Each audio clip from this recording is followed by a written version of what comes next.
بسم اللہ الرحمن الرحیم۔ رسول اللہ صلی اللہ علیہ وسلم کے پاس کچھ لوگ آئے۔ مشرکین آ کے سوال کرتے ہیں اپنے رب کا نسب نامہ تو بیان کیجئے، تو اللہ رب العزت نے سورۃ الاخلاص کو نازل کر دیا۔ قل هو اللہ احد، کہہ دیجئے وہ اللہ ایک ہے، اللہ الصمد، اللہ بے نیاز ہے، لم یلد ولم یولد، نہ اس نے جنا اور نہ وہ جنا گیا، یعنی نہ اس کی اولاد ہے اور نہ ہی وہ کسی کی اولاد ہے، ولم یکن لہ کفوا احد، اور نہیں ہے اس کے لیے برابر کا کوئی ایک بھی، ولم یکن لہ کفوا احد، کوئی بھی اس کا ہمسر نہیں ہے۔ رسول اللہ صلی اللہ علیہ وسلم نے اس سورت کی عظمت کو بیان کرتے ہوئے فرمایا، میرے صحابہ، یہ سورت ثلث القرآن ہے، قرآن کا تہائی حصہ ہے۔ والذی نفسی بیدی، اس ذات کی قسم جس کے ہاتھ میں میری جان ہے، انہا لتعدل ثلث القرآن، یہ سورت اخلاص قرآن مجید کا تہائی حصہ ہے۔ اور دوسری روایت کے الفاظ ہیں، رسول اللہ صلی اللہ علیہ وسلم نے فرمایا، تم میں سے ہر شخص یہ کام تو کر سکتا ہے اگر وہ کرنا چاہے۔ وہ کام کیا ہے؟ تم میں سے کوئی اس بات سے عاجز ہے کہ وہ ایک رات میں تہائی قرآن پڑھ لے؟ ایعجز احدکم ان یقرأ ثلث القرآن فی لیلہ فإنہ من قرأ قل هو اللہ احد اللہ الصمد فی لیلۃ فقد قرأ لیلتہ ثلث القرآن، جو رات کے وقت سورۃ الاخلاص کی تلاوت کر لیتا ہے گویا کہ اس نے قرآن کا تہائی حصہ پڑھ لیا۔ قرآن کے تہائی حصے کا معنی بیان کرتے ہوئے علماء نے یہ بھی لکھا ہے کہ قرآن مجید کے اندر 3 اساسی مقاصد بیان کیے گئے ہیں۔ اللہ کی توحید کو بیان کیا گیا، اللہ کے اوامر اور نواہی کو بیان کیا گیا، اللہ تعالیٰ کے پیارے پیغمبروں اور پھر ان کی قوموں کے اخبار و قصص کو بیان کیا گیا۔ تو سورۃ الاخلاص علم التوحید، توحید کا ایک مرکز ہے، توحید کی حقیقت کو کھولنے والی یہ سورت ہے۔ اس لیے رسول اللہ صلی اللہ علیہ وسلم نے فرمایا، جس شخص کی محبت سورۃ اخلاص سے ہوگی یہ محبت اسے جنت تک لے جائے گی۔ جامع الترمذی کی روایت ہے کہ ایک آدمی اللہ کے رسول صلی اللہ علیہ وسلم کے پاس آیا اور کہنے لگا، انی احب هذه السورہ، اللہ کے رسول صلی اللہ علیہ وسلم مجھے اس سورت سے بہت محبت ہے۔ کون سی سورت؟ قل هو اللہ احد، فقال ان حبک ایاہا یدخلک الجنہ، یاد رکھنا اس سورت کے ساتھ تیری محبت تمہیں جنت میں لے جائے گی۔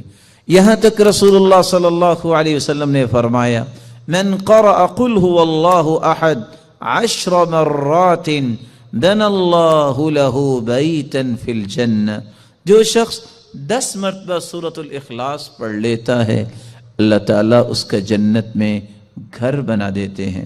یہی وجہ ہے رسول اللہ صلی اللہ علیہ وسلم نے فرمایا کہ سورۃ الاخلاص قرآن مجید کی بہترین سورت ہے۔ نعم السورتان ہما یقرآن فی الرکعتین قبل الفجر، قرآن مجید کی سب سے خوبصورت صورتیں جو فجر کی نماز سے پہلے 2 رکعتوں کے اندر پڑھی جاتی ہیں، قل یا ایھا الکافرون اور قل هو اللہ احد۔ بلکہ اس سورت کے الفاظ اللہ کے ہاں اتنا مقام رکھتے ہیں، ان الفاظ کے ساتھ اگر دعا کی جائے تو یہ اس میں اعظم بن جاتا ہے، جو بھی دعا کی جائے اللہ اس دعا کو رد نہیں کرتے۔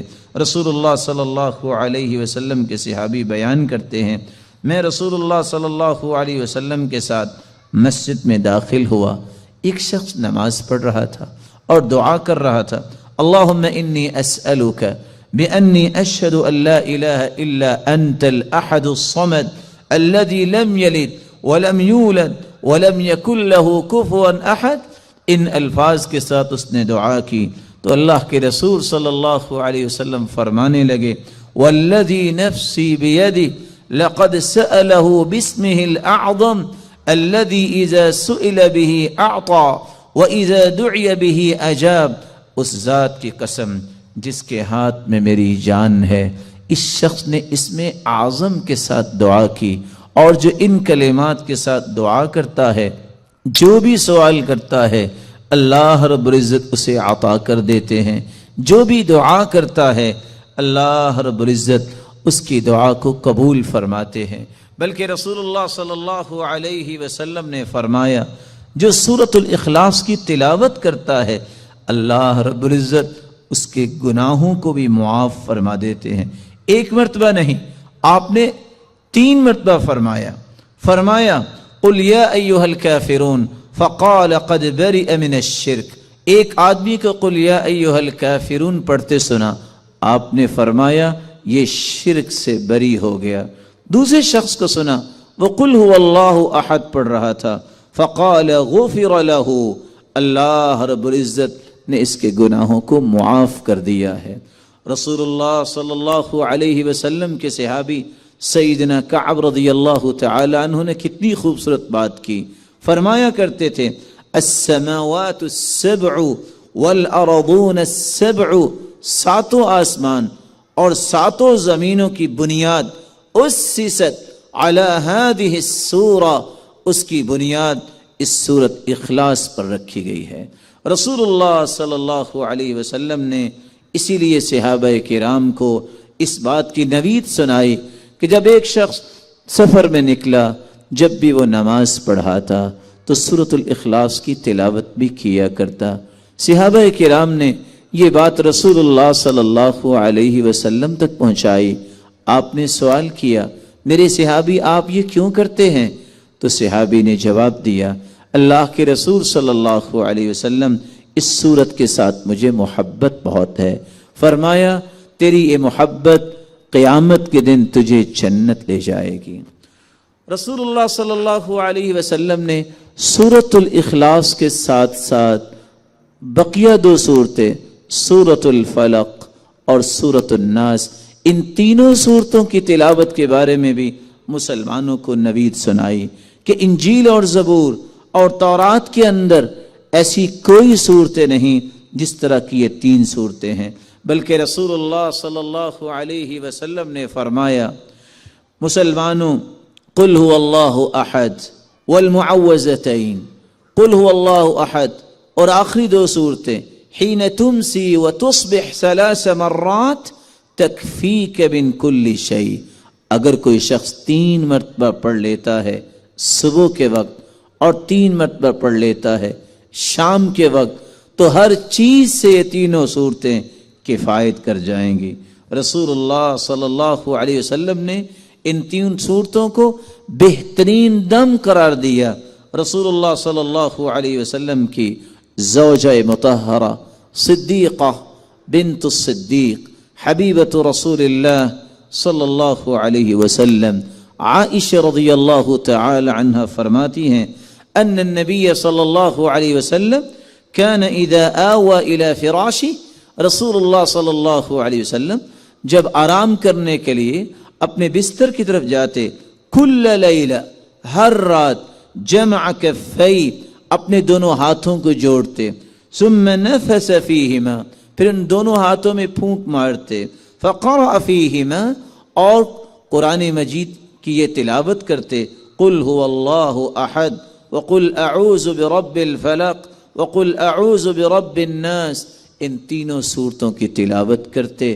ثم يمسح بهما ما استطاع من جسدی، يبدأ بهما على رأسه ووجهه وما اقبل من جسدی، يفعل ذلك 3 مرات. ان تینوں صورتوں کو پڑھنے کے بعد اپنے ہاتھ میں پھونک کے اپنے سر پہ اور رسول اللہ صلی اللہ علیہ وسلم اپنے چہرہ انور پہ اور اپنے جسم کے سامنے ہی حصے سے اور جہاں تک آپ کا ہاتھ جاتا اپنے آپ کو دم کیا کرتے. اس صورت نے ہمیں بہت سارے پیغامات دیے ہیں. سب سے پہلا پیغام یہ ہے بندہ مومن وہی اللہ کے ہاں مقرب ہو سکتا ہے، وہی اللہ کا محبوب بن سکتا ہے جو توحید کو خالص کرتا ہے اور سب سے بڑا پیغام اس سورت کا یہ ہے کہ اللہ کی وحدانیت کو قبول کیا جائے، کسی کو اس کے ساتھ شریک نہ کیا جائے، کسی کو ساجی نہ سمجھا جائے۔ دوسرا اس سورت کا پیغام یہ ہے کہ اگر اللہ کے رسول صلی اللہ علیہ وسلم نے فرما دیا تو میری اور آپ کی زندگی کے معمولات میں یہ آ جانا چاہیے کہ میں صبح اور شام اس سورت کی تلاوت کیا کروں۔ اور کبھی مجھے تیسرے پیغام کی طرف بھی ہر وقت توجہ دینی چاہیے کہ اللہ کے رسول کا فرمان جب آ گیا کہ 10 مرتبہ پڑھنے سے جنت میں گھر بن جاتا ہے۔ آج ساری زندگی نوکری کرنے والا گھر کی خواہش لے کے بیٹھا ہوتا ہے، بسا اوقات گھر نہیں بنتا، اس کی قبر بن جاتی ہے۔ لیکن یہ کتنا آسان نسخہ ہے کہ انسان 10 مرتبہ اس سورت کی تلاوت کرے، اللہ اس کا جنت میں گھر بنا دے۔ اور پھر انسان سے تو ہر وقت گناہ سرزد ہوتے ہیں، انسان خطاؤں کا ایک مجموعہ ہے، اس لیے گناہوں کو معاف کروانا یہ بھی ایک مومن کا مطلب اور مقصد ہے۔ اس مقصد کو حاصل کرنے کے لیے سورۃ الاخلاص کی تلاوت کرے، اور جنت کے واجب ہونے کی نوید سننا چاہتا ہے تو اس سورت کی تلاوت اور اس سورت کی فہم اور اس سورت سے محبت کرنا ضروری ہے۔